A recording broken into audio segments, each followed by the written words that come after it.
I actually started off by doing makeup for film and theatre at Solent Uni, but I got really unwell in my second year and I moved home and changed to fashion, media and promotion. And I went on to work for a makeup company, which on paper was my dream job. I was doing social media and graphic design for them as a trainee. It ended up not being what I was qualified for, like I just was very out of my depth. And then I was able to move on and work in publishing for a little while. So I started off doing e-commerce and then I moved into their audience development, which is kind of a cross between what I do now and like our growth team basically.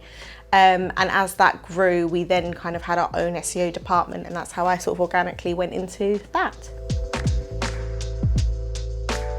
I kind of fell into marketing through uni. One of our modules was on sort of social media marketing, which is obviously very prevalent in fashion.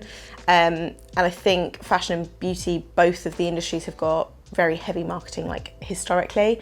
Something with my first course that I absolutely loved is we looked at marketing through historical context and how, again, politics tied in with marketing, how makeup came about, how fashion has evolved.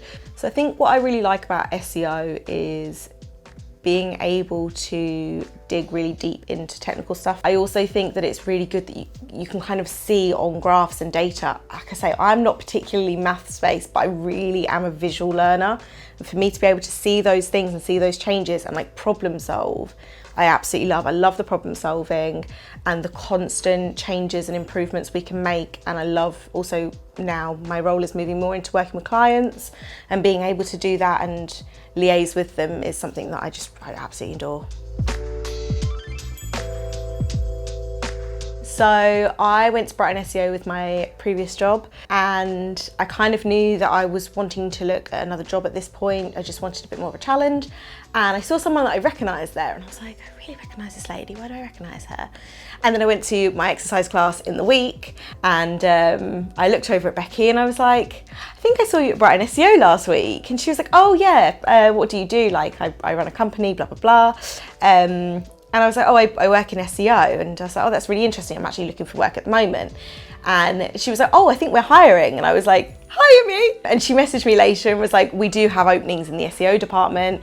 And she was like, I think you'll be a really good fit for the like work culture that we're trying to build.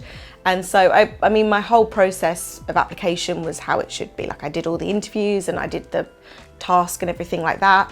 But it was really nice to know that she was like, I think like as a personality, you'll fit with everybody. And it was a really nice, comfortable way. I'd never worked in agency before. So she kind of had that conversation of the differences between in-house and the similarities also between publishing and agency. It's kind of not quite the same as working in-house for a single brand because you're still used to working on like a multiple portfolio. So that was how I ended up kind of falling into Reflect. My career future has been discussed a lot recently. I think it's something that in Reflect we talk about a lot anyway. I'm moving more into a client kind of facing position. I also really enjoy like teaching. So as much as I enjoy learning, I also like passing that along. I do a lot with the interns here and things like that. So I'm hoping eventually I'll move into a more management position within SEO. But for now, I'm just hoping to be able to take on a few clients and manage how they run their SEO and what their expectations are and delivering those results with them.